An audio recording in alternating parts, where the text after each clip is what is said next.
Bien, donc bonsoir à toutes et à tous. Merci d'être présents pour ce point de presse. Donc on attend Mathieu Millet qui devrait arriver, qui a averti vers 18h qu'il sera en retard, sans donner véritablement de mesures concernant ce retard annoncé. Donc l'idée c'était de ce point de presse, c'est de faire un point sur les projets économiques qui sont actuellement en cours sur la commune de Tirpied, et pour lesquels pas mal d'informations ont circulé dans les médias locaux depuis quelques semaines. Donc bien évidemment le projet majeur sur lequel nous travaillons depuis plusieurs mois maintenant, c'est le projet de cession de l'écoparc, donc cette zone d'activité sur laquelle nous nous trouvons actuellement. Donc zone d'activité qui est portée, animée par une SEM qui s'appelle la SEM Senergie, qui était une création de collectivités locales, collectivité du Val-de-Sée, donc ancienne communauté de communes qui a fusionné avec 4 autres communautés de communes au 1er janvier 2017 pour donner naissance à la communauté d'agglomération Mont-Saint-Michel-Normandie, puis aussi Villedieu Intercom, qui avait, à l'époque de la création de la SEM, choisi d'investir dans ce projet. Alors, simplement dans le projet SEM, mais pas dans le projet écoparc. Finalement, la SEM a deux dimensions, la dimension développement économique, et la dimension écoparc. Néanmoins, aujourd'hui, pour faire évoluer cette SEM, on y reviendra en quelques instants, nous avons la nécessité de dialoguer avec Villedieu Intercom. Et puis, différents acteurs privés qui composent cette SEM. Donc, il y a une société qui s'appelle Investissum, une autre qui s'appelle Distrinergie, il y a LTP Loisel, une entreprise locale, et puis l'entreprise Solis. Tout ça est rappelé dans le communiqué de presse.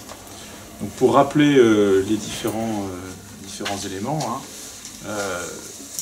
cet écoparc avait vocation à accueillir des entreprises sur des conditions un peu particulières, puisque le montage financier s'appuyait sur la production d'énergie photovoltaïque liée à l'implantation de panneaux qui sont situés au-dessus de nos têtes, au-dessus notamment de cette coque.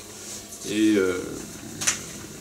la vente de cette énergie a permis la construction des coques sur lesquelles sont installés les panneaux, avec la possibilité pour chacune des coques d'accueillir des entreprises, que ce soit des bureaux, des unités de production ou même de loisirs comme ici même dans le futsal de la baie.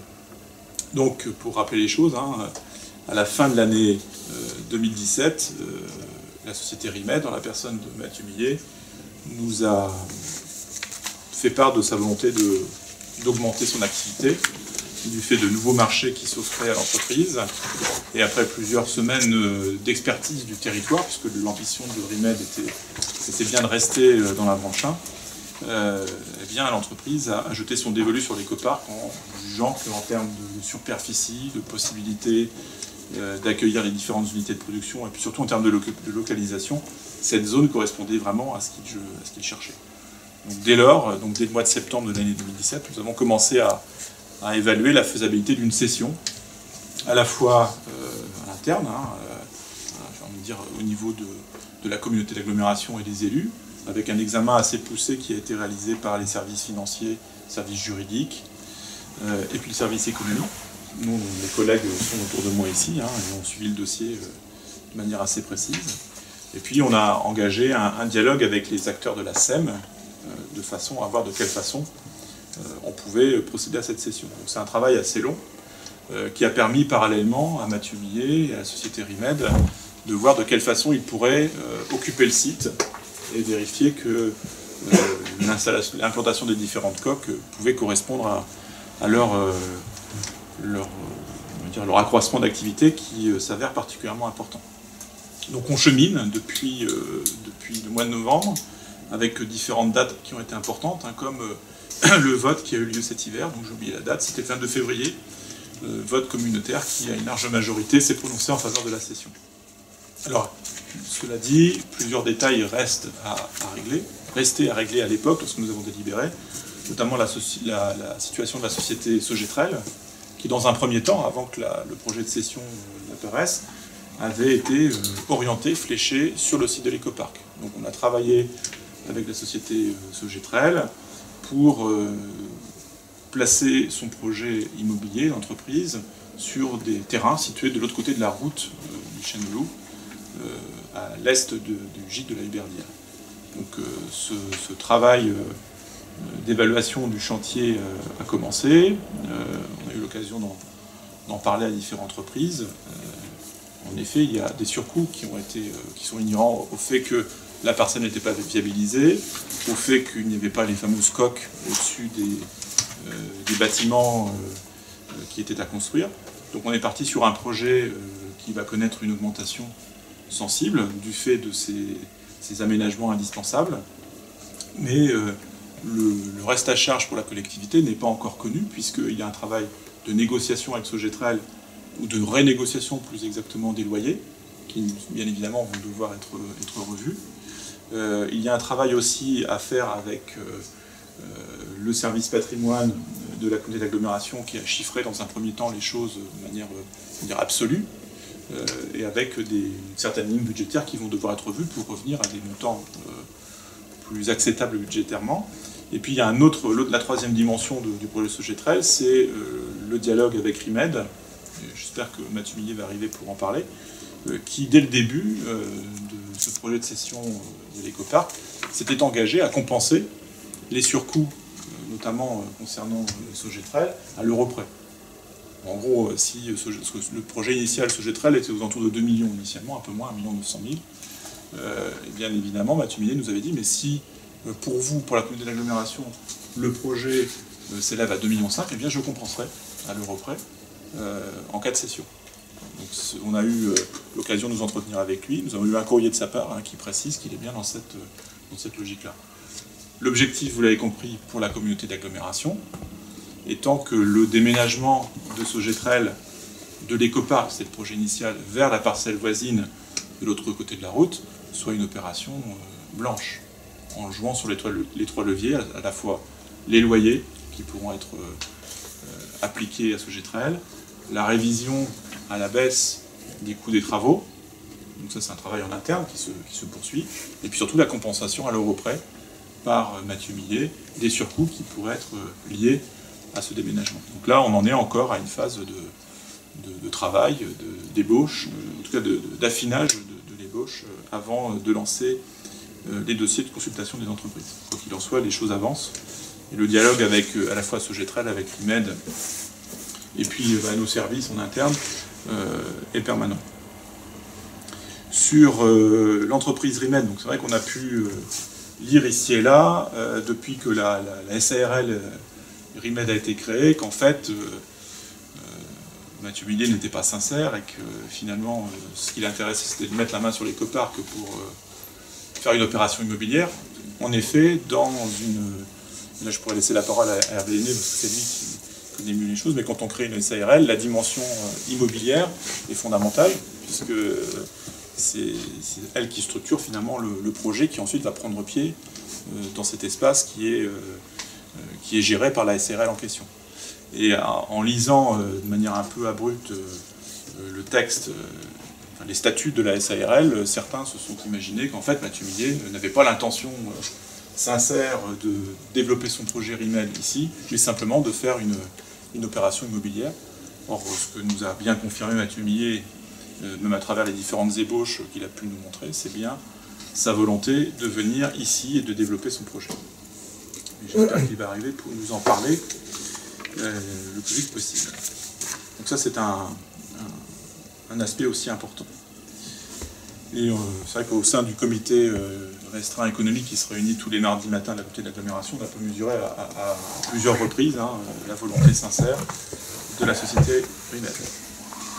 Autre aspect, alors le calendrier, je vous le donne quand même, des futures échéances. Donc nous avons prévu le 30 août 2018 de délibérer en conseil communautaire sur la recomposition de la SEMS Énergie, puisque l'écoparc sortant a priori, à l'avenir, de cette SEMS Énergie, les acteurs privés, dès le début du projet de cession, en tout cas la plupart des acteurs privés ont manifesté leur souhait de sortir de la SEM.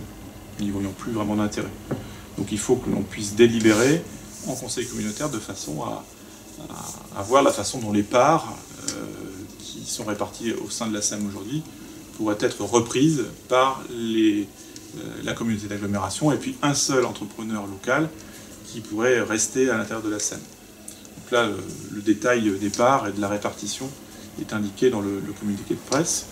En septembre 2018, il est prévu que le conseil d'administration de la SEM Énergie délibère sur à la fois le rachat des parts et sur la cession des coques, de façon à ce que que l'horizon soit dégagé, de façon à procéder ensuite à la signature du compromis de vente. Donc septembre 2018, conseil d'administration de la SEM avec rachat des parts et délibération en faveur de la cession des coques. En gros, resterait actionnaire de cette SEM, parce que c'est la loi qui l'impose, un acteur privé et un acteur public, donc la communauté d'agglomération à hauteur de 85% et LTP Loisel à hauteur de 15%. Ensuite, en septembre 2018, le conseil communautaire validerait la cession de l'écoparc, hors le bâtiment TLD Pro, pour lequel il y a une promesse de vente, et avec un occupant qui est Thierry Lemoine, et qui souhaite rester sur le site de l'écoparc. Donc après différents temps de négociation, il est convenu entre RIMED, la communauté d'agglomération, et TLD Pro, et bien que TLD Pro reste sur site pour une durée qui n'est pas encore déterminée et qui sera à valider ensuite après la cession. Et puis fin de l'automne 2018, nous irions vers la signature du compromis de vente entre la communauté d'agglomération Mont-Saint-Michel-Normandie, la SEM Énergie et RIMED, avec début 2019 la signature de l'acte authentique de vente. Donc voilà le calendrier qu'on a pu établir, alors qui est provisoire, mais qui s'appuie sur des données tangibles, dans le sens où toutes les parties ont été consultées et sont en accord avec ce déroulé. Que ce soit les acteurs de la SEM, que ce soit RIMED, ou même les investisseurs privés, notamment LTP Loisel, qui resteraient dans la SEM de façon à pouvoir procéder de manière légale aux différentes délibérations au sein du CA et aller jusqu'à la cession. Alors concernant le montant de la cession, donc ce montant prévisionnel de cession reste inchangé, puisque nous avions délibéré le 22 février sur un montant de 6 500 000 €, avec une variation inférieure possible de 10%. Le volet de la reversion des subventions liées au projet Écoparc et porté par l'ex-communauté de communes du Val-de-Cé a été pensé dès la cession de l'Écoparc, donc il n'y a pas lieu d'imaginer une perte pour la collectivité. Alors concernant le devenir des sociétés implantées à l'Écoparc, il y a plusieurs représentants qui sont ici, qui pourront intervenir. Il y a notamment Nicolas Leroux, qui est le patron de la société Enfray-Leroux. Il y a aussi le futsal de la Baie avec Aurélien Sonnet qui est là, qui pourra aussi peut-être témoigner. Et puis, donc, alors, Thierry Lemoine n'est pas là puisqu'il est en congé à l'autre bout de la France. Et puis il y a Ampériland et Amélis qui sont également là. Alors pour le futsal de la Baie, il est prévu qu'il reste sur zone et intègre le dispositif RIMED. C'est une hypothèse qui avait été envisagée assez tôt, dès l'année qui est bien avancée. Pour TLD Pro, donc on l'a dit, l'entreprise resterait sur place, donc resterait dans le bâtiment qu'il occupe actuellement, et le bâtiment serait retranché du projet de cession.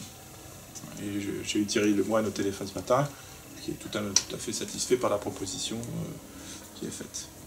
Concernant Amélis et la menuiserie Enfray-Leroux, donc on a commencé à en parler depuis plusieurs semaines avec Nicolas Leroux, on en a reparlé hier par téléphone.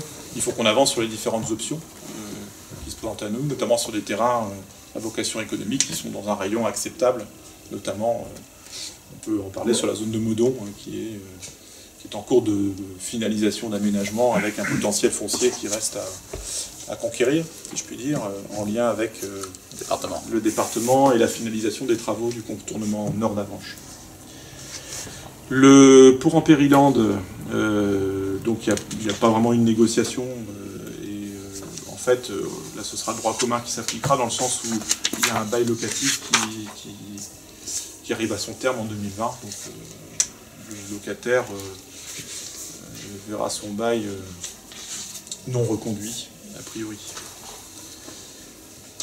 Concernant l'implantation de Sogetrel, alors, juste un mot, hein, c'est vrai que pour la communauté d'agglomération, mais pas uniquement, enfin, je pense pour les communes du bassin avranchinais, l'opportunité de voir se développer le projet écoparc porté par IMED est une belle opportunité, puisqu'à la clé, on le sait, ce sont plusieurs centaines d'emplois qui vont être créés.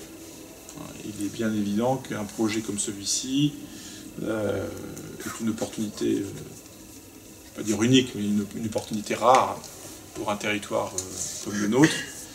Et ce qu'il faut savoir, c'est que des appels du pied ont été faits à la société RIMED à plusieurs reprises par des régions autres que le Sud-Manche. C'est une chance que Mathieu Millet soit vraiment attaché à sa région natale et qu'il souhaite vraiment développer ce projet ici. C'est pour cette raison que nous souhaitons, et je pense que mes collègues ici me rejoignent, nous souhaitons stopper les polémiques de façon à ne pas non plus mettre à mal les perspectives de développement du projet sur le site de l'écoparc. Je crois qu'on devrait plutôt se réjouir, être heureux d'être dans un bassin économique particulièrement dynamique, plutôt que d'alimenter des polémiques qui finissent par jeter le trouble sur un projet qui, très honnêtement, est particulièrement crédible. J'en veux pour preuve que la région Normandie soutient de manière très, très ferme le projet depuis le début. D'ailleurs, la région Normandie va rentrer dans le capital de la société, il faut le rappeler, et que Mathieu Millet a fini de procéder à ces levées de fonds. Il aura l'occasion de les annoncer très bientôt. Et il y aura même de très bonnes surprises, puisque voilà, cette levée de fonds permettra largement de développer le projet en question. Il ne m'appartient pas de rentrer dans le détail de cette annonce. Excuse-moi, juste une chose. Oui. On peut quand même dire aussi, c'est que nous avons toujours souhaité, nous, agglomération, en parlant avec Mathieu Millet, qu'il respecte aussi les entreprises qui étaient sur site, qui avaient eu le courage de s'engager au départ. Et c'était un point fort sur lequel nous assistions fortement en disant respectons les entreprises, respectez-les, quelle que soit la solution, mais il faut trouver les solutions entre vous, Mathieu Millet, RIMED, et les entreprises présentes. Ça, c'est un point fort sur lequel nous avons beaucoup insisté dès le départ de la négociation. C'est important de le dire, en effet. Il ne s'agissait pas de casser de l'emploi là où il existait pour le remplacer par d'autres entreprises. L'idée, c'est bien de veiller à ce qu'il y ait une continuité, certes une relocalisation, le moins loin possible du lieu d'implantation primitive, à savoir ici. C'est pour ça qu'avec Nicolas Leroux, on essaie de trouver des solutions à proximité. Et c'est pour ça aussi que la conclusion concernant LTD Pro, enfin TLD Pro, pardon, et de maintenir l'entreprise sur place jusqu'à l'aboutissement du projet écoparc. Et Thierry Lemoine me disait ce midi que voilà, une fois que l'écoparc se développera avec RIMED, il sera largement le temps de voir comment les choses peuvent s'arranger. Mais j'ai senti qu'il y avait eu une vraie évolution dans la posture de Thierry Lemoine et de RIMED aussi, avec la fin d'un blocage un peu stérile et surtout d'une incompréhension, je pense, à la base. Donc les choses avancent plutôt favorablement. Donc si on revient à Sogetrel, c'est un projet qui à terme va générer 150 emplois. Donc je rappelle, Sogetrel, c'est une entreprise du bassin canet qui a en fait racheté la branche télécom de Sturno, donc Sturno Télécom. Donc aujourd'hui l'entreprise existe toujours sur le territoire et elle est toujours localisée dans les locaux de Sturno, dans le quartier du Pont-Gilbert à Avranches. Donc les travaux, un permis de construire a été déposé en mars 2018. Il est en cours d'instruction à la mairie de Tirpied, puisque la mairie dispose d'un service instructeur en interne au niveau communal. Et donc on attend le retour du service instructeur avec, a priori, le permis de construire à la fin du mois d'août. Voilà.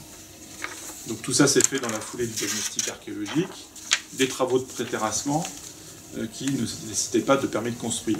Et c'est vrai que ces travaux ont été lancés rapidement, pour plusieurs raisons. D'une part, parce que l'entreprise Sogetrel espère s'installer au plus vite sur le site, dans le sens où elle paye des loyers à Turno, et que Turno pourrait avoir besoin des locaux où Sogetrel se trouve aujourd'hui. Donc on avait souhaité lancer les travaux d'aménagement du site, de terrassement, de façon à ne pas être entravé ensuite par les mauvais temps, le mauvais temps du mois de septembre ou de l'automne. et de façon à pouvoir commencer les travaux de construction dès que le permis de construire serait attribué. Cela dit, c'est vrai que les travaux, ça il convient de le reconnaître, hein, les travaux ont été un peu plus loin que prévu, puisqu'on est allé jusqu'à, on va dire, viabiliser le terrain avec des travaux de réseau qui ont été faits aussi de manière préventive. Cela dit, ils ont été immédiatement stoppés dès lors que l'arrêté du maire a été pris. Donc là, le temps qu'on sécurise le chantier, de façon à éviter des pluies d'orage viennent tous les civets, le chantier est stoppé jusqu'à la délivrance du permis de construire. Quoi qu'il en soit, ce que je réaffirme, c'est que les travaux se font dans un cadre qui est totalement partenarial entre la collectivité et l'entreprise, avec laquelle nous sommes en contact téléphonique toutes les semaines, un contact téléphonique technique qui est assuré par la Direction Générale des Services de la Communauté d'agglomération. Donc étant donné que le bail initial, on a eu l'occasion d'en parler au début, est en cours de renégociation, encore une fois, le projet initial a évolué. Le projet initial était chiffré à environ 1 200 000 € avec un montant de loyer qui était à l'année, c'était combien? C'est 80 000 € annuels. Donc l'enveloppe pouvant éventuellement augmenter, il y a ce travail de renégociation qui est en cours avec... Oui, ah oui, voilà. Donc voilà, ça va un peu de place.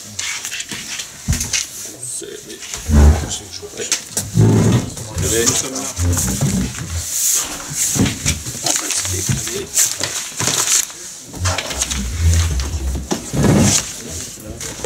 Oui, bah...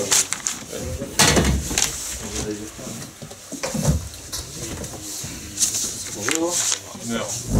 C'est le calage horaire. Je suis vraiment désolé, mais... Bonjour Mathieu, ça va? Bonjour. Bonjour.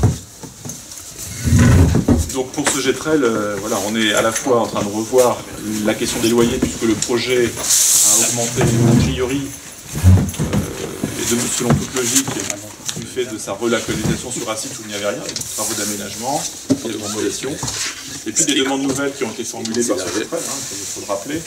L'entreprise Getrel, au fil du temps, a fait état de nouveaux besoins qu'on a incorporés dans le projet. Donc là, on a un projet absolu qui, en effet, avoisine les 3 500 000 €, donc on est au-dessus de l'enveloppe initiale d'à peu près 2 millions. Donc il y a à la fois la renégociation avec l'entreprise des loyers, il y a la renégociation, alors ça c'est en interne, mais aussi en lien avec Sogetrel, autour de leurs besoins de façon à ajuster le projet au mieux. Et puis ça tombe bien que tu arrives. Il y avait aussi l'engagement initial de Rimen, lorsqu'on a commencé à travailler sur le projet de cession, de venir compenser les surcoûts pour l'agglo à l'euro près. Et c'est une donnée importante. Alors nous, on va faire l'effort de réduire la voilure, en tout cas de l'ajuster au mieux par rapport aux besoins d'entreprise, avec derrière Rimet qui viendrait compenser, ou alors peut-être, même pourquoi pas, c'est une hypothèse qui avait été émise, investir dans la construction du bâtiment. Alors, pas tout à fait Rimet, hein. Oui, mais la société financière qui va porter le projet, tout simplement. Je veux dire, le débat, il a toujours été clair de mon côté. On a toujours dit, on intervient à l'euro. Alors, c'est pas parce que y a des choses qui bougent et des chiffres qui changent à des moments que ça change la position. Et il ne faut pas se servir de ces mouvements pour s'engouffrer dans des brèches qui sont stériles et qui servent à rien, en fait, qui font juste des polémiques pour rien et qui font juste passer des gens pour ce qu'ils ne sont pas. Et ça, c'est pas... Voilà, l'objectif aujourd'hui, il est de se dire, nous, on va de l'avant, on construit. Les fluctuations, ça fait partie de la vie. Je veux dire, on sait tout ce que c'est d'élever un enfant. On croit que c'est drôle. Enfin, il y a toujours des choses, il y a toujours des mouvements, il y a toujours des changements. Et l'important, c'est de s'adapter à ça. Donc, nous, on n'a jamais dit, voilà, c'est une offre ferme, c'est comme ça, à prendre et à laisser. On a dit, on est dans un débat constructif avec notre agglomération sur une entreprise locale qui se veut grandir localement et qui a besoin d'espace pour faire son business. Maintenant, nous, on a toujours été clairs sur ce point, au même titre que l'offre que j'ai émise a été claire sur le point, et que la société représentée par moi fera une offre sur l'opération de l'écoparc. Il y a un point sur lequel je voudrais venir, parce que j'ai vu que ça faisait écho. Je veux dire, mais il faut se rendre compte que c'est quand même normal qu'une entreprise sache extourner ou pas ses biens immobiliers et se laisse ou pas l'option de le faire. Il faut comprendre comment ça marche une comptabilité de société, il faut comprendre comment ça marche un endettement dans une société, et il faut aussi comprendre que quand on a des dettes qui montent dans une société, ça empêche de lever de la dette pour l'exploitation. Et c'est bien des investisseurs financiers qui peuvent porter aussi des biens en location. Il faut se rendre compte que même un crédit bail porté par une société quand elle est grande, dès l'instant où sa norme comptable elle bascule en IFRS, un engagement à terme vient dans l'endettement de la boîte. Donc nous, aujourd'hui, on a des engagements avec des partenaires financiers et notre objectif, il n'est pas de surendetter la société. Même si jamais la société a les moyens de financer des loyers, c'est bien une société à but immobilier qui va rentrer dans tout ça. Ensuite, je ne peux pas en parler pour l'instant, mais les gens qui viennent autour de table financer le projet sont des grands noms, de renom, de qualité, et sont intéressés pour financer un projet en Normandie, dans notre agglomération. Et il faut aussi remettre le débat là où il doit être. Je veux dire, il y a aussi un écoparc avec 5 bâtiments exploités qui a coûté un certain prix. On essaye de dire que l'opération c'est un mal de tête, machin truc, mais non, je veux dire, là on est le Doliprane. Le mal de tête, il était avant. Je veux dire, l'opération que nous présentons, il vise à enlever le mal de tête qui aurait pu être supporté parce qu'il aurait fallu financer toutes ces implantations futures. Ils ont tous été aussi subventionnés, ces bâtiments, ça, on oublie de le rappeler. Donc à un moment donné, la société Rimaid, elle est là, elle a envie de s'agrandir ici, elle ne veut pas non plus être au centre de polémiques. C'est pas le but de notre société. Notre société, elle est de grandir paisiblement, elle ne cherche pas le conflit. Donc on a en effet vu notre offre, on a dit tout simplement dans notre courrier que nous on était toujours dans les mêmes dispositions à l'euro, et que les polémiques qui peuvent être des débats politiques lancés par des opposants, elles sont les malvenues, parce que c'est pas du tout ce que notre société a proposé, et on n'a pas à se servir de nous de cette manière-là. Ensuite, ce que j'ai dit aussi, j'ai dit bah écoutez, on est vraisemblablement dans une impasse avec le bâtiment de monsieur le maire.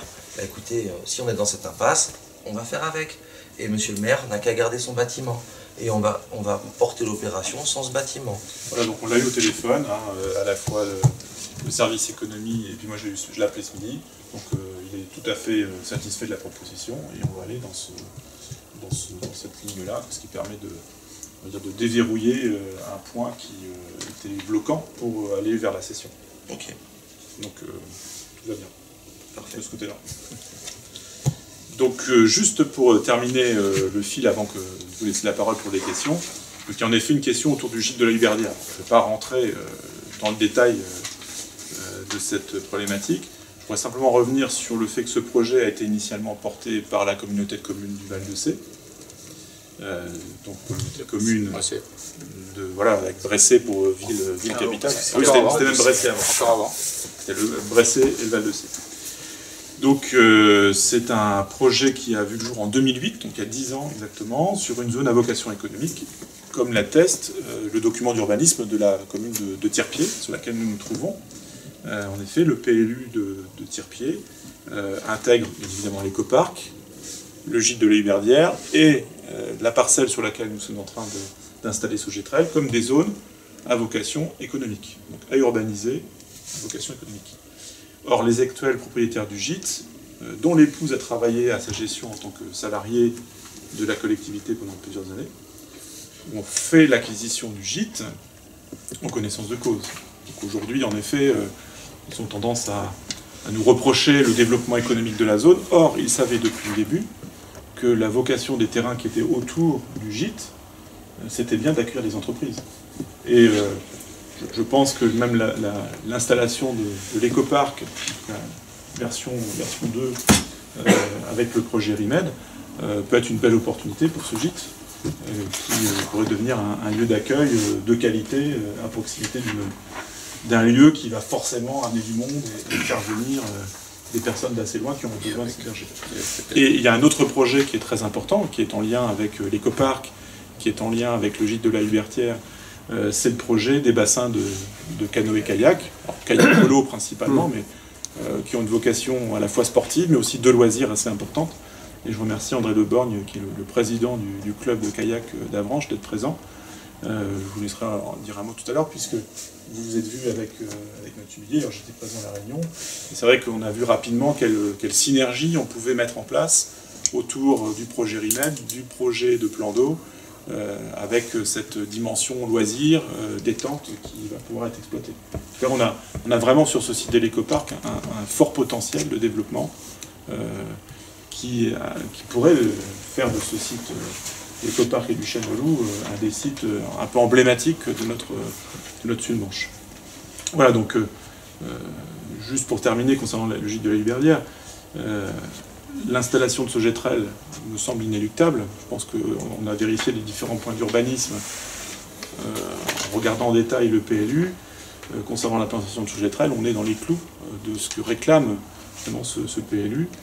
Et moi, ce que j'espère, c'est qu'ils vont revoir leur position, leur posture, et considérer davantage cette implantation, ce développement économique de l'écoparc en lien avec les bassins de kayak comme une opportunité, non pas comme une contrainte, sachant qu'encore une fois, leur implantation, enfin leur acquisition du bâtiment, c'est faite de leur côté en tout état de cause, en tout cas en connaissance de cause, notamment sur le développement économique à venir.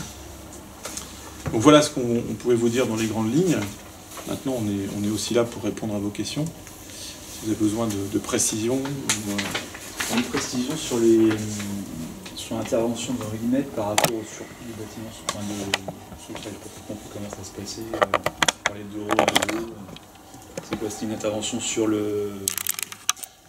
Je vais commencer, puis je vais laisser Mathieu commenter. C'est-à-dire que quand on a pensé ce projet de cession, forcément, la question de ce Getrel s'est posée. Et l'idée était de dire, voilà, pour la communauté d'agglomération, le coût de l'opération Sogetrel sur l'écoparc était de 1 900 000.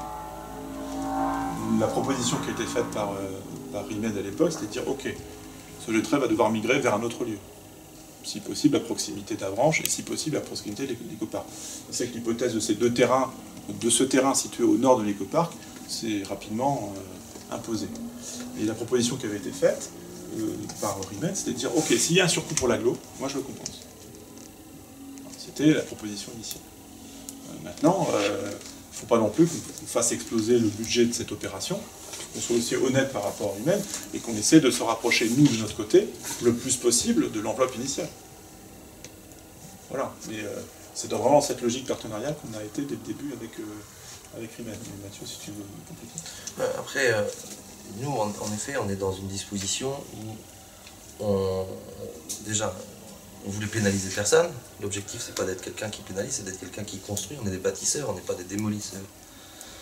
Donc l'objectif de cette chose, c'est de réussir à ce que chacun puisse bâtir. Voilà, c'est ça l'objectif premier. Mais nous, on a bien besoin de bâtir, on a besoin de grandir. Et on ne peut pas le faire autrement. Donc après, il y a plusieurs positions. On peut dire, bah, écoutez, on ne peut pas bâtir ici, il vaut mieux bâtir ailleurs. C'est une possibilité, hein, RIMED a cette possibilité.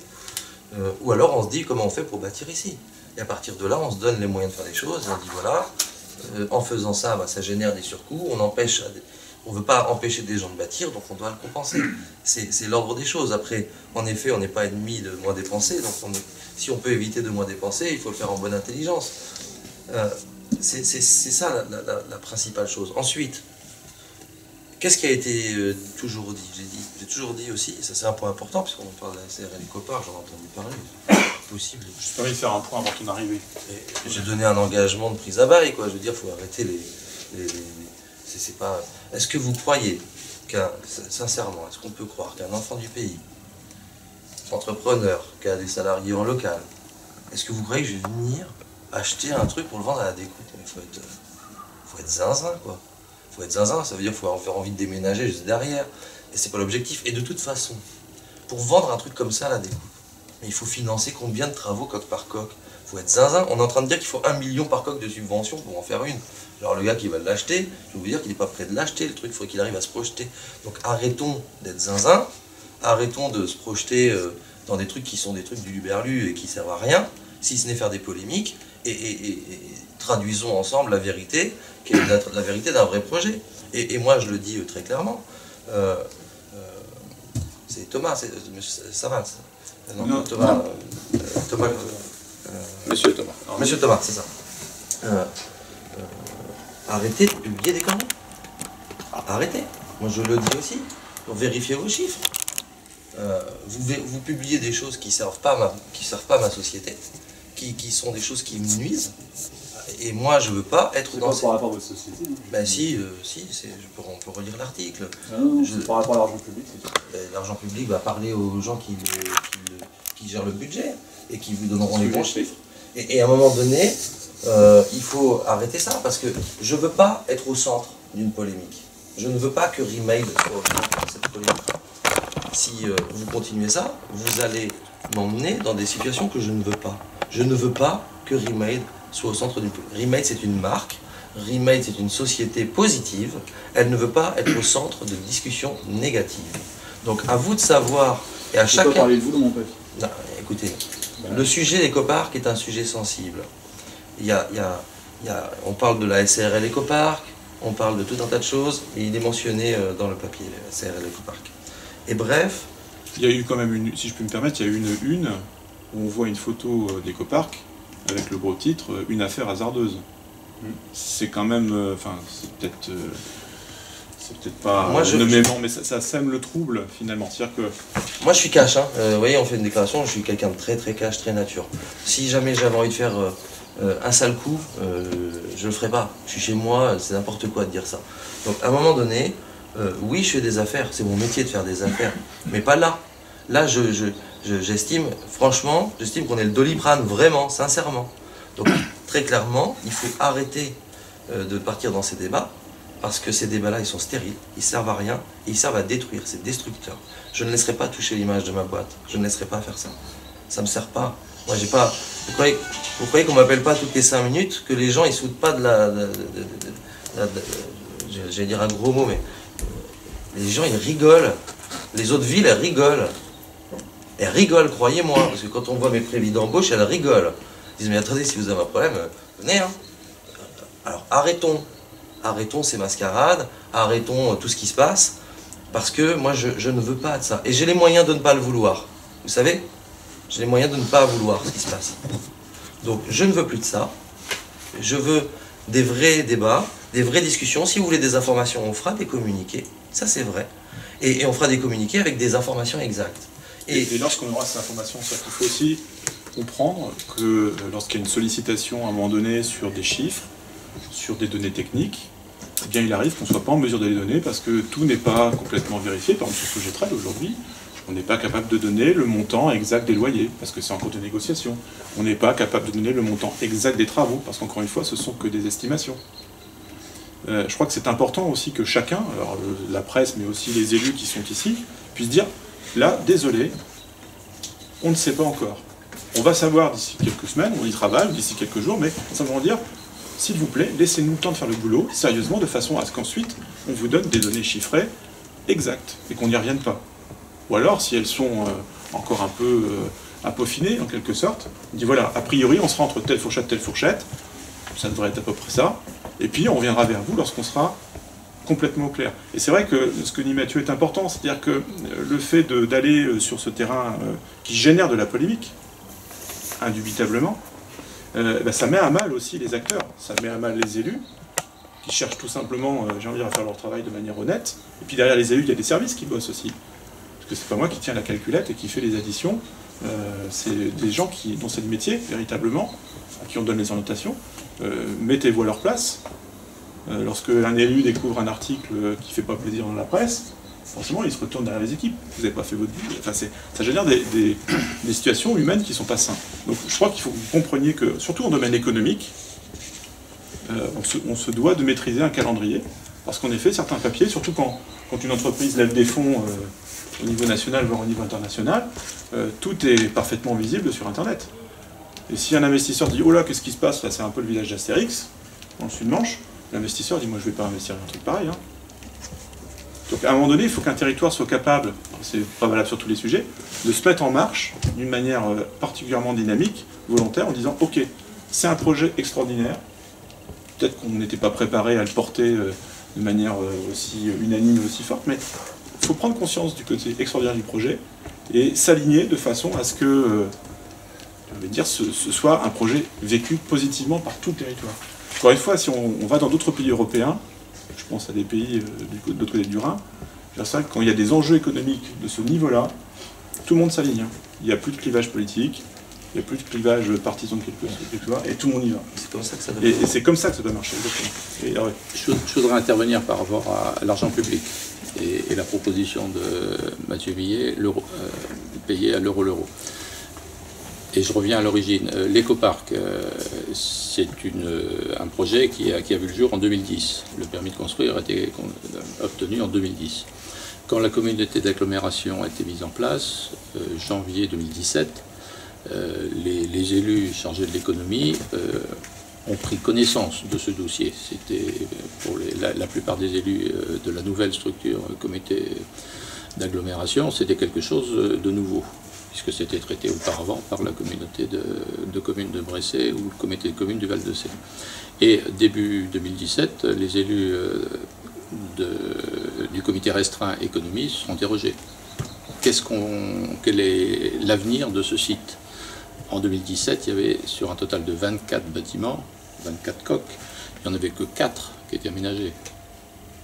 Donc quelle était l'espérance, quelle était la finalité de ce projet?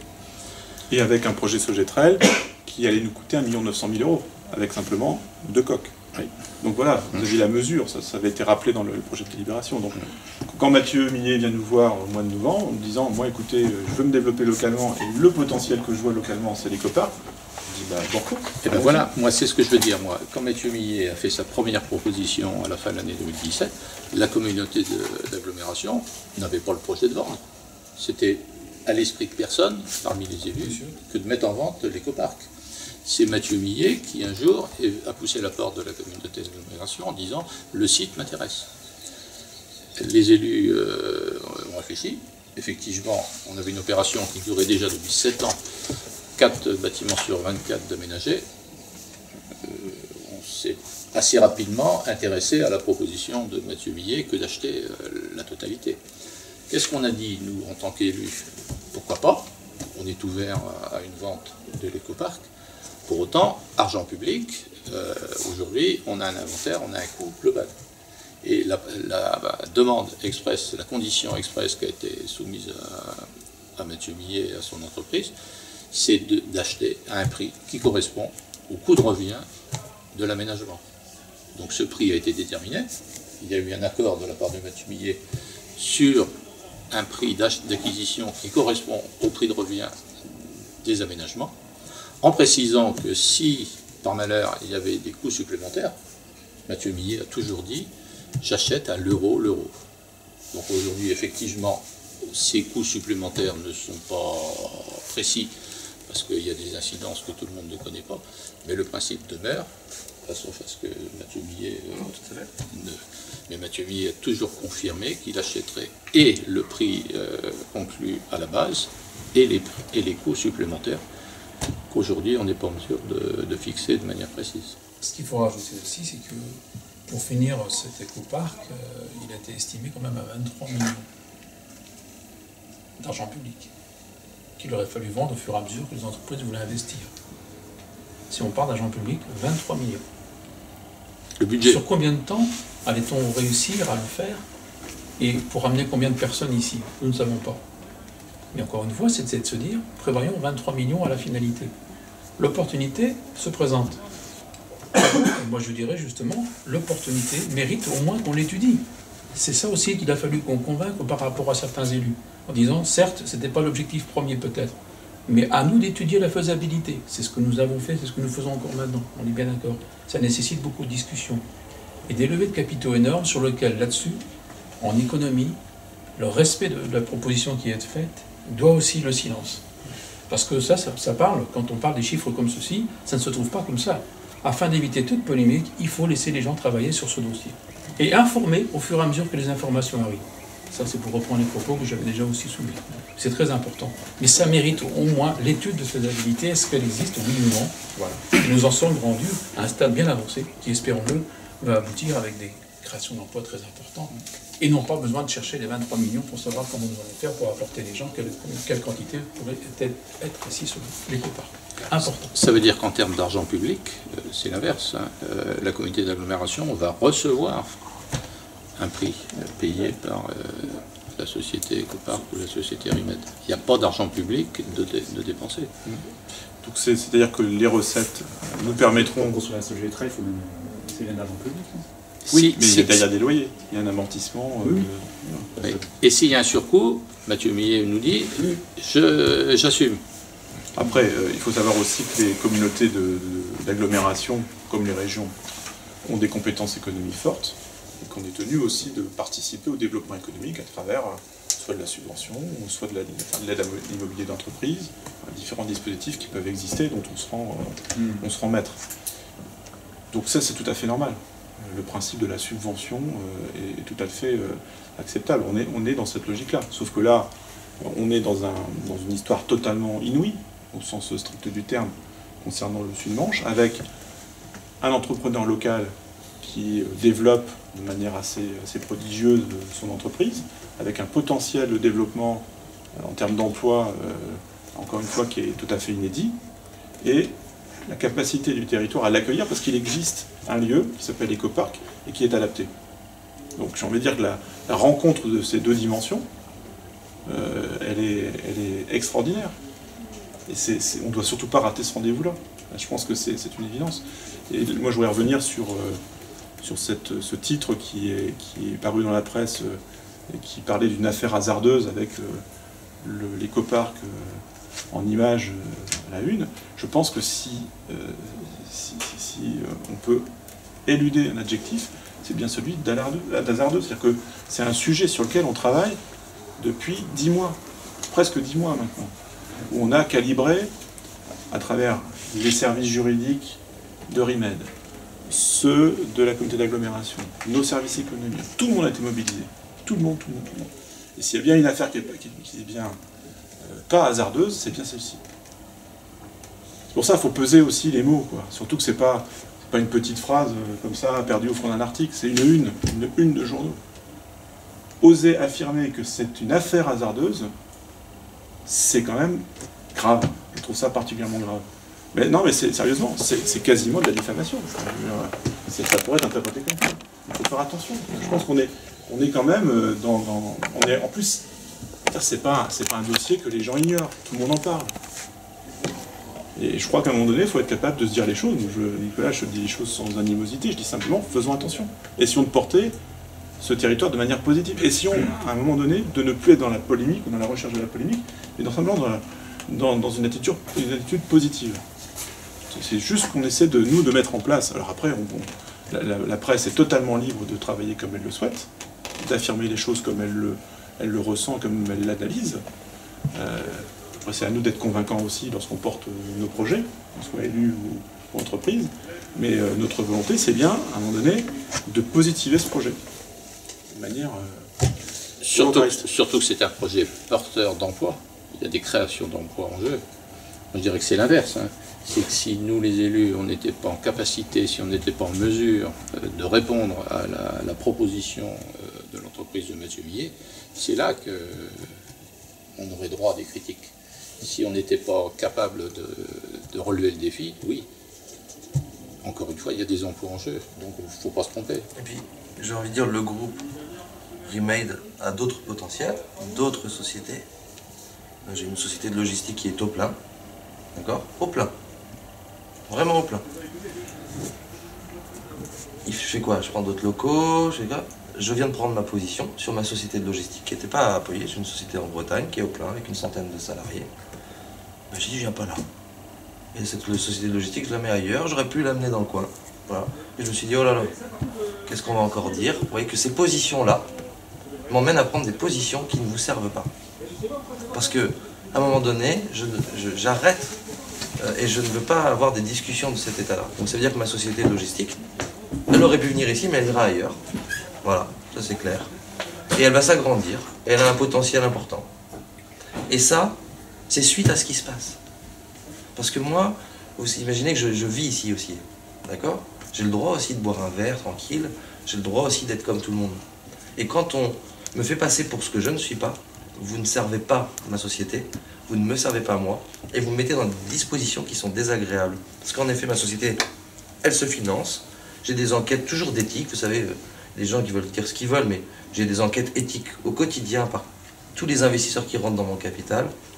Et ça, que des opposants, et j'ose le dire, hein, je suis désolé, mais que des opposants politiques propagent des fausses rumeurs juste pour instrumentaliser le dossier Remade, et qu'ils vous manipulent. Je suis désolé de dire ça, en fait, c'est ça la vérité. Vous êtes manipulés, d'accord?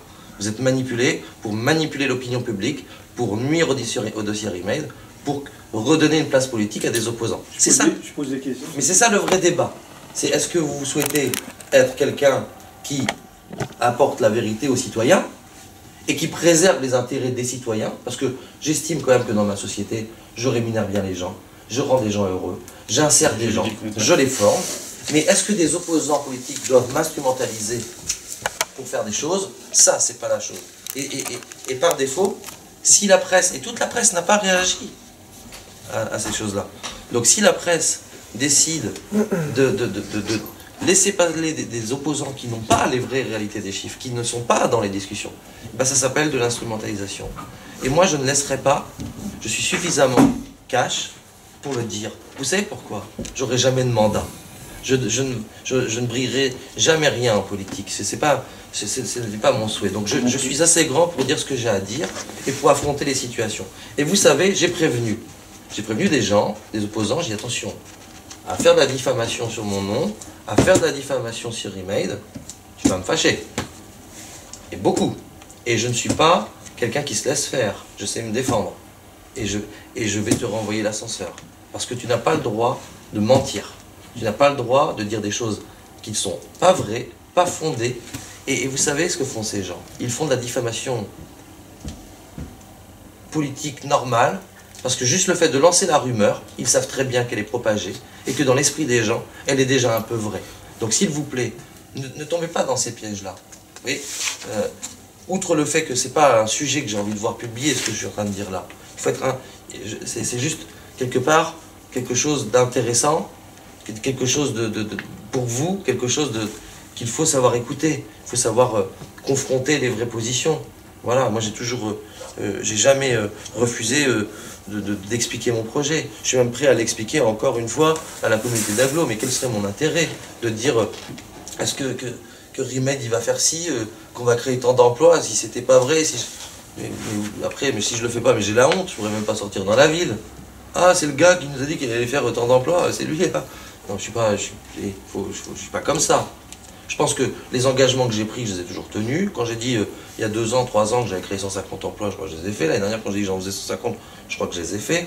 D'accord? Quand j'ai dit que j'ouvrais 200 postes, je les ai ouverts pour cette année, on est déjà à 150 réalisés. D'accord? Et j'en ai ouvert 200 de plus, ça fait 400 au total sur l'année. Et on va peut-être pas les atteindre, parce que maintenant il faut des postulants. Et comment on a les postulants? En étant sexy, en étant beau, en étant attirant. Donc il faut que les gens ils puissent venir postuler chez nous, et pour ça, il faut créer un cadre. Et c'est pas à nous de nous plaindre toutes les 2 secondes en disant on trouve personne pour venir travailler dans nos boîtes. C'est bien à nous, entrepreneurs, de trouver des solutions pour être attractifs et donner envie aux gens de venir travailler chez nous. C'est ce que vise à faire Remade. Remade, c'est un projet d'envergure positif. C'est quoi un projet d'envergure positif? C'est un projet de l'industrie 4.0. C'est donner envie aux gens de dire je vais travailler dans cette boîte parce qu'on me forme, on m'apprend et je suis important et je suis au cœur de la stratégie. Et en plus de mon travail, on me fait gagner du temps, parce que le projet Remade, c'est de faire gagner 1 heure de temps à chaque salarié, de l'accompagner dans un gain d'1 heure de temps par jour, parce qu'il y aura la crèche, parce qu'on pourra prendre les courses, parce qu'il y aura des services. C'est ça le projet Remade, c'est pour ça que je veux venir ici. Ensuite, on a besoin d'espace, et on a des projets et des métiers qui sont séparés. On a des métiers qui nécessitent d'être dans une salle blanche, et d'autres qui nécessitent d'être dans un atelier de ponçage, et d'autres qui nécessitent d'être dans une prod. Ouais. Ces métiers, ils sont compliqués pour nous à rassembler. Et certains métiers vont travailler pour le monde, d'autres vont travailler que pour la France et l'Europe. Donc on a des dimensionnements qui sont séparés. Et on doit vivre chaque métier comme un business unit, séparément. À partir de là, en effet, l'écoparc, il correspond particulièrement bien. Après, moi, je suis quelqu'un de superstitieux. Très superstitieux. C'est un de mes défauts. Je suis très superstitieux. Et quand les choses doivent se faire, elles se font vite et elles se font bien. Après, c'est aussi à vous qu'il incombe, qu'elle se fasse bien. Et c'est dans ces démarches-là qu'il faut savoir construire. Moi, après, je ne veux pas avancer, je ne veux pas me battre alors qu'on ait une solution. Je ne veux pas me battre alors qu'on me demande de partout. Et je ne suis pas quelqu'un qui menace. Ce n'est pas ma façon de faire. Je suis quelqu'un qui dit les choses. Force est de constater que ça avance très bien avec l'agglomération, avec des gens intelligents, avec des gens qui ont compris une situation économique. Et je suis bien content de voir qu'en face de moi, moi-même qui suis un citoyen local, de voir que les gens savent compter. Parce que si vous aviez vu ce que j'ai vu en tant que citoyen, vous diriez, heureusement que les personnes en place savent compter. Donc il faut arrêter tout ça. C'est pas parce qu'on s'entend à construire quelque chose qu'il y a des alliances ou qu'il y a quoi que ce soit. Il n'y a que des gens qui défendent aussi les intérêts de l'agglo, tout comme moi. Parce que je ne voudrais même pas qu'il me soit reproché d'avoir gagné 1 euro sur l'agglomération. Parce que justement, je suis un enfant du pays. Si j'étais pas du pays, là, je serais venu en investisseur, j'aurais été différent. J'aurais économisé beaucoup plus d'argent. Tu serais sans doute pas là ce soir. Et je ne serais pas là ce soir, je serais certainement déjà reparti quand j'aurais entendu tout ça. Enfin bref. Le débat, il est là. Il est que vous avez aussi la faculté de non pas que je souhaite influencer les choses. Je souhaite juste dire, quand il y a des informations et qu'elles sont infondées, il faut les vérifier. Et il ne faut pas balancer des choses trop vite sur le coup de l'émotion, parce que, certes, vous pensez des choses, ou on peut dire des choses, mais ça ne se résume pas à ça. Le journal, c'est pas juste vendre du papier parce que le titre est séduisant. Ça se résume aussi à dire la vérité pour que le citoyen soit informé. C'est pas juste vendre du papier, j'espère. Parce que sinon, c'est réussi. Mais c'est pas le but. Et taper dans ma boîte, ça marche pas. Et après, je vais vous dire franchement... Non, mais si. Dans mon nom, dans ma boîte. Ouais. Si. Je veux dire, de me traiter de boulimique et machin, ça c'est machin. Ok? Non mais, on peut se dire les choses, il n'y a pas de souci. Par contre, après, moi je suis une tombe. C'est mon dernier moment où je dis les choses. Après, je ne parle plus. Il y a 2 sens à boulimique, monsieur Billy. Non mais il y a 2 sens. Quand très bien. Dans le sens boulimique, et quand vous dites que j'ai beaucoup d'appétit dans le même paragraphe, vous donnez le mot appétit et vous dites boulimique. Vous liez les 2 sens, et donc... Ça s'appelle des images. Ça s'appelle une image mal placée. D'accord? C'est mal placé. Et à vous de savoir comment vous voulez me parler. Si vous me parlez mal, mais je ne vous parle plus. Qu'est-ce que vous voulez que je vous parle, moi, après? Je ne vous parle plus après. Je parle pas mal. Eh bien, si, moi je vous dis, après, Remade a beaucoup d'histoires à raconter, je ne parlerai plus à votre journal. C'est simple. C'est simple comme bonjour. J'ai encore le droit, moi je ne suis pas un politicien, moi. J'ai le droit de dire ce que je veux, je pense que je veux, il n'y a personne qui vote pour moi, j'ai le droit de vous dire ce que je pense, d'accord? Donc moi je vous dis un truc comme ça sur Remade qui nuit à l'image de ma boîte, eh bien je ne vous parle plus. Et vous verrez dans une pièce, je dirais non, j'interviens pas. Mais là, c'est parce que c'est la dernière fois. Si jamais ça recommence, vous savez ce que je pense. Et j'ai encore la gueule de dire, je ne parle pas, vous êtes là. Et je le ferai. Et je suis sincère. Ok? Et donc, à partir de là, maintenant, on se parle positivement. Je suis quelqu'un de pas rancunier, je sais aussi tirer un trait, je sais dire maintenant, je dis ce que j'ai à dire. C'est à vous de savoir si vous voulez avancer ou pas avancer. Moi, je sais avancer. Mais je ne veux plus de ça. Et on ne nuit pas à mon image comme ça. Et modérer les forums qui me concernent. Parce que les gens, parce que vous avez un devoir de modération sur les forums. Et si sur les forums, il y a, comment dire, des attaques contre Remade qui sont infondées, qu'il y a des gens qui s'expriment en donnant de fausses informations, vous avez l'obligation de modération. D'accord? Et ça, je vous rappelle la loi. La loi, elle dit ça. C'est la loi d'Internet. Nous-mêmes, on a des modérateurs. Nous-mêmes, on ne laisse pas des gens dire n'importe quoi sur nos Facebook. C'est la loi, c'est comme ça. Donc vous devez lire et vous devez payer quelqu'un dans votre société qui lit les commentaires des gens.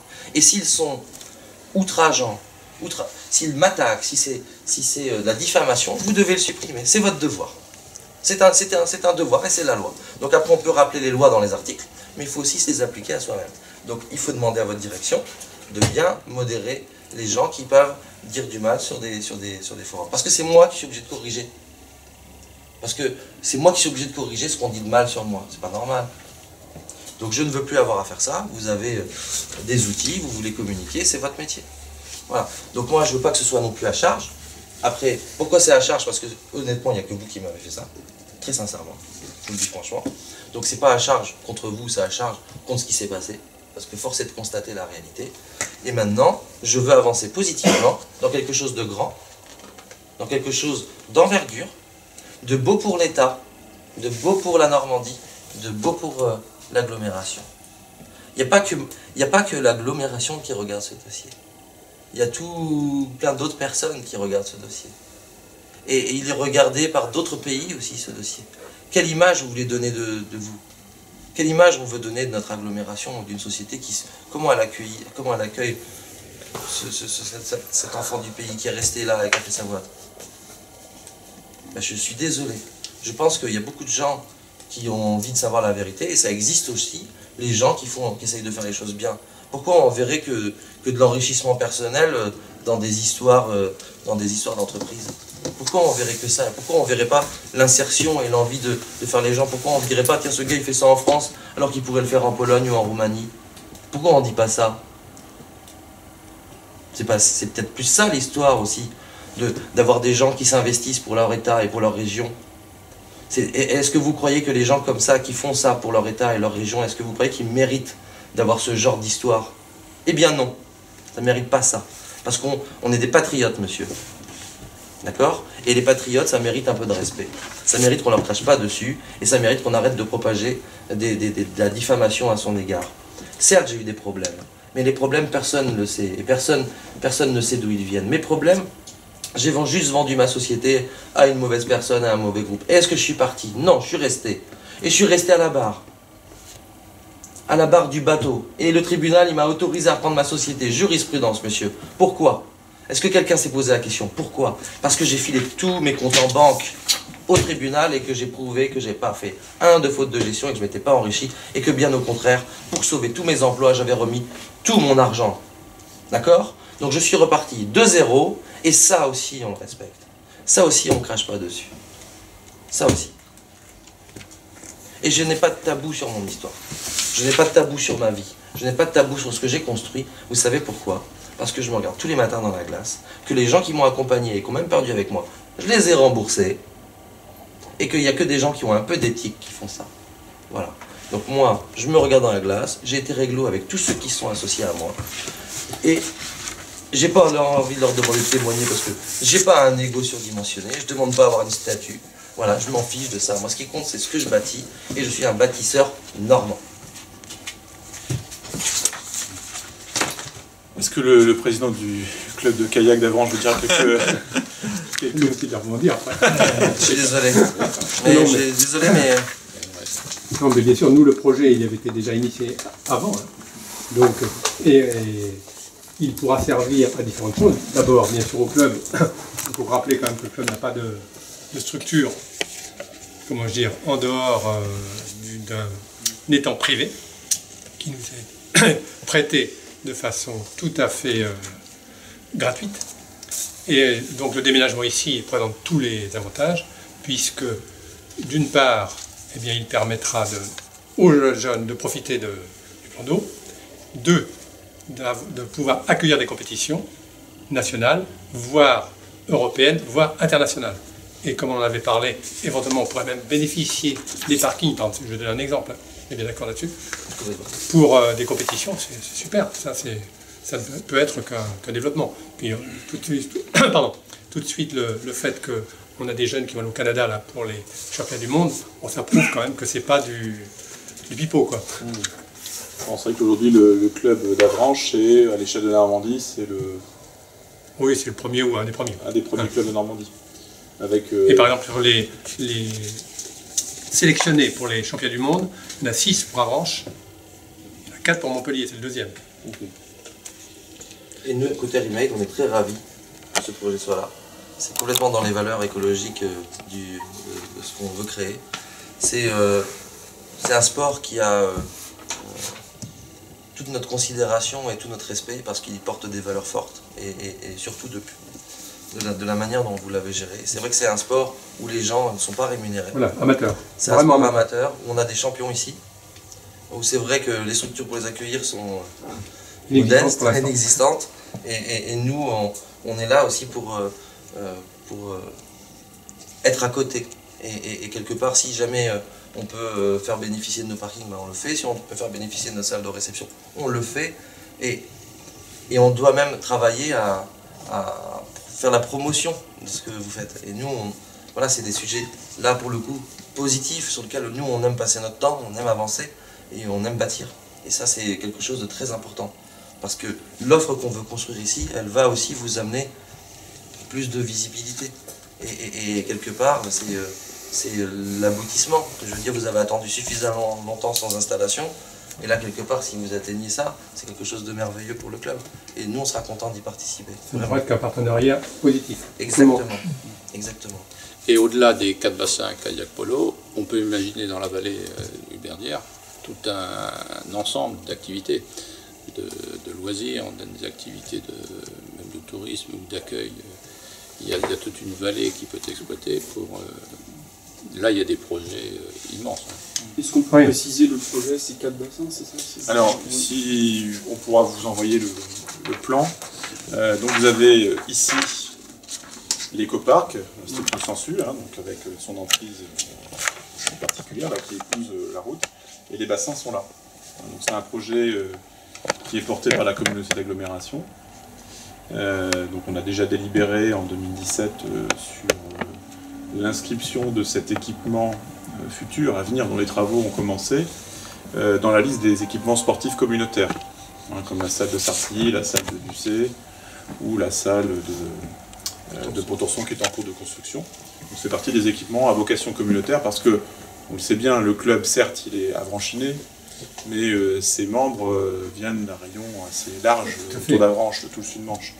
Et comme l'a dit André Le Borgne, le club qui a une dimension nationale, voire internationale, de par le haut niveau de ses membres, a vocation à terme à organiser des événements tels qu'on a pu les voir à Thury-Harcourt il y a quelques années maintenant, et qui peuvent drainer des équipes à l'échelle européenne, voire mondiale. Donc l'ambition de ce projet, c'est certes d'être un équipement sportif pour un club local, mais un équipement sportif susceptible d'accueillir des événements internationaux, et donc susceptible d'offrir des coups de projecteur assez importants sur le Sud-Manche. Donc, alors, ce qu'il faut savoir aussi, c'est que pour pouvoir aboutir à ce projet de plan d'eau, il a fallu de nombreuses réunions avec les services de l'État pour trouver le bon endroit susceptible de répondre aux exigences environnementales des lois Natura 2000, des lois sur l'eau aussi, puisque tout ça est parfait. En fait, on avait imaginé, déjà il y a plusieurs années, pouvoir construire des bassins dans le limageur du fleuve C. Or, c'est absolument impossible. Il faut que ces bassins soient en dehors de zones inondables, pour parler de manière un peu simpliste, l'idée est là. Il faut malgré tout qu'il y ait, si on construit sur un point haut, qu'il y ait un apport en eau. Donc là, c'est une nappe phréatique, tout simplement, qui sera sollicitée, pour pouvoir avoir une eau en permanence dans ces bassins, et puis une eau surtout qui ne croupit pas, qui circule, et qui repart ensuite vers le fleuve. Donc c'est vrai que la conjugaison du projet RIMED qui amène une dynamique nouvelle sur le site, avec l'aménagement de ces bassins, et surtout le fait que ce sport réponde aux valeurs et aux activités que RIMED souhaite voir se développer à proximité, tombe à point nommé. Il y a clairement un arrimage des deux projets qui est extrêmement pertinent. Et comme le disait Hervé Lenné, c'est un premier jet. On peut imaginer qu'ensuite d'autres activités de loisirs viennent se greffer sur ce pôle. Et il y en a déjà une ici d'ailleurs avec le futsal, n'est-ce pas? Donc voilà, c'est vraiment cette notion de campus que tu as amené, Mathieu, dès le début. C'est certes un lieu où on vient travailler, mais un lieu aussi où il y a une dimension récréative forte, des services qui permettent de vivre différemment son travail. Encore une fois, je conçois que ce soit pas, nous concevons que ce soit pas forcément intégré immédiatement par les habitants, parce que c'est un concept totalement nouveau. En effet, à l'américaine, ou en tout cas tel qu'on peut le voir dans d'autres pays européens qui sont, ou des grandes villes où ce type de dynamique existe.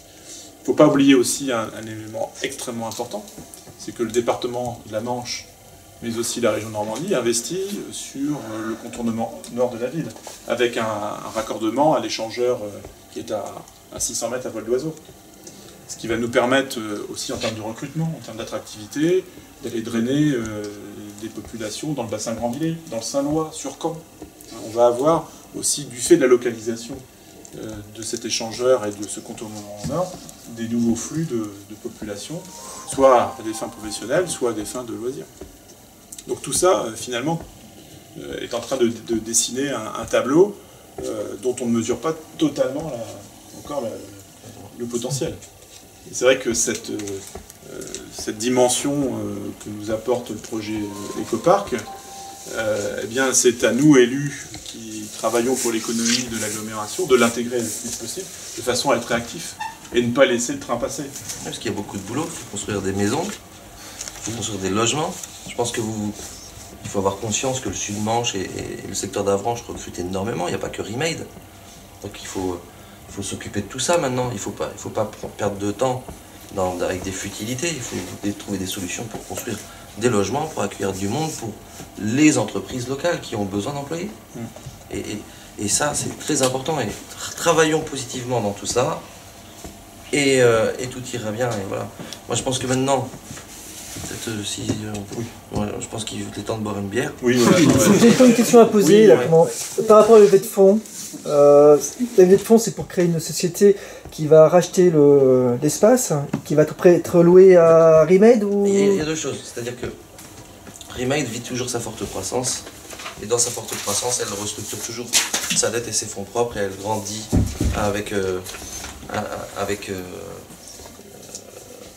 chaque année, elle se refinance pour financer sa croissance future. Ça, c'est un premier point. Et ensuite, ça c'est le deuxième point, c'est le financement. Ça, c'est du financement immobilier pur. Voilà. Donc après, il y a deux options. Est-ce que c'est dans la société, est-ce que c'est pas dans la société? Mais aujourd'hui, l'option elle est toujours ouverte. Okay, il n'y a rien de fermé. En fait. On laisse le choix même aux investisseurs qui rentrent. On dit voilà, parce que c'est pas moi qui décide en fait sur ça. Et on est plusieurs. Hein, je suis pas tout seul à décider. Si jamais, en effet, si Mathieu Millet capitalise ou pas. Voilà. Mais pour autant, si jamais c'est la société qui capitalise, ça lui grève de la dette. Et est-ce que ça la gêne ou pas? Voilà. Moi personnellement, au jour d'aujourd'hui, je considère que c'est pas très intéressant pour les sociétés de porter des actifs en location, enfin des actifs en financement sur des périodes longues et de cette valeur-là, parce que ça abaisse leur capacité d'endettement, mais de manière significative. Donc il vaut mieux, sur une société à forte croissance, privilégier le cash pour de l'exploitation. Et l'exploitation, c'est la création des emplois. C'est le cash d'exploitation. Ce serait pas malin de le faire dans la boîte. Après, moi, je laisse le choix. Hein. J'ai pas de souci. C'est pas logique. Mais c'est pas logique. Voilà. Donc nous, on laisse le choix à mes associés, je laisse le choix aux entrants. Je veux dire, même les gens avec qui je discute en ce moment, ils disent non, on n'en veut surtout pas. Nous, on veut qu'il soit porté. Et je dis, aujourd'hui, moi, je porte le dossier, mais ça se trouve, celui qui va le refinancer, il va dire, non, mais c'est moi qui le porte, et du coup, je disparais. Ce qui compte, c'est que le dossier soit fait, et le dossier soit engagé. Mais le financeur, c'est lui qui décide quelque part. Moi, je suis là pour accompagner, je suis là pour, en effet, si je peux capitaliser, j'ai jamais craché dans la soupe, hein, je suis aussi un homme d'affaires, hein, mais pour autant, j'ai pas fait perdre d'argent à mon agglomération. Je sais capitaliser, et j'ai pas fait perdre d'argent à mon agglomération. Voilà. Ça, c'est ça l'élément principal. C'est ce que je ne veux pas être. Voilà. Je ne veux pas être celui qui a lésé l'agglomération. Et je ne veux pas qu'on le laisse croire. C'est ça qui est important à mes yeux. Parce que je suis un citoyen d'ici. Parce que moi aussi, j'ai mes enfants ici. Et voilà. C'est important pour moi. Donc, s'il y a d'autres questions, sinon... Bien. Il y a une petite question, mais par rapport au futsal de la baie, j'ai vu qu'il serait intégré au dispositif. Est-ce que du coup il sera quand même accessible au public? Enfin, je veux dire, alors, en dehors des employés en fait de Remade. Notre objectif, c'est en effet d'intégrer toute la notion sportive, pas que le futsal. C'est-à-dire déjà on a fait une négociation, je pense qu'elle a été fair play. Parfait. Voilà. Donc l'objectif, ça a été déjà de te faire te projeter dans l'histoire, de dire voilà, il y a le futsal, mais nous on veut augmenter l'offre. Et ensuite on veut en effet que notre personnel en profite, mais on veut aussi que les enfants de notre personnel en profitent, et on veut aussi que des associations puissent en profiter. Donc voilà, il y aura des créneaux pour chacun. Voilà, l'objectif c'est de se dire voilà, en journée nos salariés en profitent. Le soir, il y a des compétitions inter-entreprises ici, mais c'est génial. Continuons. Faisons des compètes de soccer entre toutes les boîtes du coin. Continuons à faire ça, ça dynamise un esprit c'est fédérateur pour une collectivité. Et puis le week-end, eh ben, même si c'est le soir aussi, si des enfants ou des assos veulent venir profiter de l'installation, oui, après avec des règles de responsabilité au niveau du nettoyage, on doit rendre propre le truc, et voilà, et on veillera à ça. Et quelque part, c'est quelque chose de très positif aussi, parce que les enfants en local, ils pourront venir, les enfants de nos salariés qui travaillent chez nous le mercredi pourront les laisser ici, il y aura tout ce qu'il faut pour les garder. Et puis pour l'association des kayaks, mais c'est génial, parce qu'on va relier l'ensemble, on va dire, ils peuvent aussi aller au kayak, les enfants. Donc ça fait quelque part une découverte d'une nouvelle activité qui est apportée, donc pour ça que nous, on est ultra positif pour tout ça, pour augmenter l'offre, et c'est ce qu'on veut faire en effet. Remade, c'est aussi... L'industrie 4.0, c'est quelque chose de sociétal, c'est quelque chose de... D'abord, il y a le respect. C'est le maître mot de ce projet, c'est d'abord le respect. Le respect de la nature, le respect des équipes et des salariés qui doivent y travailler. C'est ça. Et après, il y a d'autres choses qui servent. Et comment on respecte? C'est en considérant les gens, en leur créant un outil de travail qui est quand même au débat. Si on revient 50 ans en arrière, on va dire ils bossent à l'usine, mais non, c'est pas l'usine. C'est une société, une industrie qui a créé des outils pour les motiver pour venir, qui sait les intégrer dans un état d'esprit d'équipe et qui sait les valoriser en leur disant voilà, quand vous travaillez chez nous, vous avez des choses que les autres n'ont pas ailleurs. C'est ça. C'est donner envie de venir travailler dans l'industrie, parce que c'est comme ça aussi qu'on peut réindustrialiser notre pays. Si on considère mal les choses, mal les gens, et qu'on met dans des outils à la con, les gens ils n'ont pas envie de faire ce métier. Voilà. Donc nous on veut être une entreprise motivante, et on est motivé pour le faire. Et ça, c'est des ambitions nouvelles, c'est une nouvelle façon de voir les choses. Donc il faut accepter ces nouvelles façons, il faut accepter aussi de comprendre qu'il n'y a pas forcément de mauvaises intentions dans les gens qui disent avoir de bonnes intentions, et qu'il n'y a pas forcément de loup à chaque recoin. Et que même si l'objectif de la société Remade, il est bel et bien de gagner de l'argent, parce que c'est une société à but lucratif, c'est clair, c'est vrai, mais c'est de le faire bien. C'est de prouver qu'on sait le faire en le faisant bien. Et c'est ça l'avenir que je prône, c'est comme ça que je veux faire des affaires. Je pense même que sur d'autres dossiers, on pourrait échanger, mais sur des dossiers d'autres sociétés locales, je suis intervenu juste pour faire les choses bien. J'ai pas d'implication personnelle dedans. J'ai pas de travail effectué dedans. Je ne suis pas opérationnel dedans. Je suis rentré parce que il y avait quelque chose de bien dedans. C'était sauvable. Et j'ai travaillé à le sauver d'une belle manière. Et après, on le voit ça. On le remarque que c'est fait d'une belle manière. Non. Et je souhaite même pas. C'est pas le débat. Mais ce que je veux dire par là, c'est que aujourd'hui, on peut décider de faire comme ça. C'est à chacun de savoir ce qu'il veut faire de sa vie. Voilà. Moi, je veux... Vous savez, aujourd'hui, des gens peuvent critiquer les uns les autres. Je ne me projette pas, hein, mais c'est quand on est mort qu'on voit qui est là. Et si on vous aimez bien ou pas. Moi, demain, j'aimerais pas, ou même pas, j'aimerais pas avoir fait des mauvaises choses. Voilà. Moi, j'espère faire des bonnes choses. Je ne veux pas être quelqu'un de méchant. Je veux être quelqu'un de gentil. Voilà. C'est ça, mon ambition.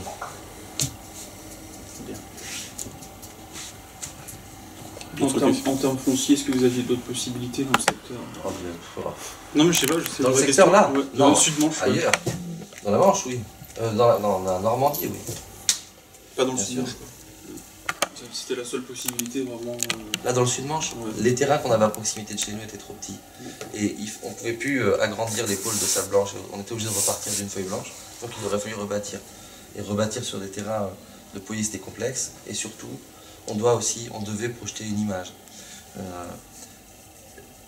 marketing mondiale. Parce que Remade en a besoin. Les marchés qu'on est en train de négocier sont des marchés d'envergure mondiaux. Et la reconnaissance mondiale, la reconnaissance visuelle, elle se travaille. Ça fait partie aussi de l'outil. Ce qu'on pense de vous et ce que vous projetez motive les gens à faire. C'est-à-dire si jamais vous êtes quelqu'un de représentant, qui est exemplaire, vous donnez envie au contrat de venir chez vous. Donc il faut savoir travailler son image, son marketing et ce que l'on envoie. Et c'est pour ça que j'étais pas content. Parce que alors même qu'on travaille notre image, ça fait l'effet inverse et on envoie du négatif sur notre image. Et l'image de Remade, l'image de marque de Remade, dans sa stratégie, c'est ce qu'il y a de plus important. Vous pouvez taper sur ce que vous voulez, mais si on touche à l'image de Remade, ça nous rend fous. Parce que notre image, on la travaille pour qu'elle soit la plus belle possible. Et toucher à notre image, c'est quelque chose qu'on n'aime pas. Parce qu'on porte des valeurs qu'on veut défendre. Et toucher à ces valeurs, c'est vous mettre en danger. Et c'est mettre notre projet en danger. Je voudrais continuer. Ici, il y a un ensemble de 22 hectares. Donc dans une zone... 35 hectares. Si on intègre les... Moi, je parle de l'écoparc qui va faire le... 35 avec des bassins. Voilà, oui. La vente écoparc, moi je reste à 22. Mais on ne trouve pas 22 ou 35 hectares comme ça n'importe où, dans une zone aménagée, constructible. Donc dans notre territoire Mont-Saint-Michel-Normandie, ça n'existe pas. Il y a une autre zone au sud d'Avranches, c'est la zone de Fougerolles, qui est entre Pontaubault et Avranches. Le problème, c'est qu'elle ne fait que 19 hectares. 17, pardon. 17 hectares, donc trop petite, et surtout les études d'environnement ne sont pas faites. On allait reprendre un retard. 68, c'est ça, pour le plan. Voilà, donc c'est vrai que et puis la localisation, encore une fois, je pense que c'était une aubaine. Et c'est vrai que, on va refaire la discussion, mais si cette zone n'avait pas existé, si l'écoparc n'avait pas existé, je pense que Rimed, enfin on en avait déjà parlé, on se serait posé la question du maintien de son activité dans la région d'Avranches. Alors on aurait maintenu l'existant, mais on n'aurait pas maintenu la croissance de l'existant, pour être clair. Parce que j'ai jamais voulu prendre en otage, et je ne prendrai jamais en otage ce que j'ai créé ici. C'est pas ma nature. Par contre, j'ai le choix de faire où je veux ce que j'ai envie de faire dans le futur. Voilà. Je ne suis pas quelqu'un qui prend les gens en otage. Et je ne le ferai même pas par respect de qui que ce soit en politique ou quoi que ce soit. Je le fais par respect vis-à-vis des équipes que j'ai embauchées. Parce que c'est elles que je respecte quand je leur donne un emploi. Et c'est elles que je prendrai en otage si je prenais quelques menaces que ce soit à leur encontre. Et je ne suis pas quelqu'un comme ça. Quand les gens viennent chez moi, je les respecte. Et ils sont avec moi dans mon sac à dos. Mais par contre, ceux que je n'ai pas encore embauchés, c'est quelque chose de différent. Je ne peux pas les porter dans mon sac à dos puisque je ne les ai pas encore embauchés. Et c'est là que vient le danger. C'est que quand on parle mal et quand on ne motive pas quelqu'un comme moi à rester, il faut aussi porter les conséquences de ces actes. Il faut aussi assumer le fait que quelqu'un comme moi, il a le choix de faire les choses là où il le veut. Et il faut aussi se dire que qui est le plus intelligent? L'opposant politique qui veut nuire à un projet ou l'opposant politique qui se rassemble autour d'un projet? Eh bien j'ai envie, moi, sans faire de politique, je sais déjà pour qui je vais voter ou pas voter. Parce qu'à un moment donné, c'est ça. Vous savez quoi? Les campagnes sont lancées. Ok, soit, mais je ne suis pas dedans, moi. On ne me mêle pas à ça. Je ne suis pas un outil électoral. Et si jamais je suis pris comme ça en otage pour ça, je vais vous montrer ce que ça fait un outil électoral. Parce que je vais dire, attendez, c'est grâce à vous si je m'en vais. Vous, monsieur un tel, vous, monsieur un tel. Et ne prenez pas à partie. Voilà. Parce que moi, je ne serai pas un instrument politique. Ok? Ici, il y a une société qui peut créer plein d'emplois, qui a des contrats. Je les annoncerai en temps voulu. Voilà.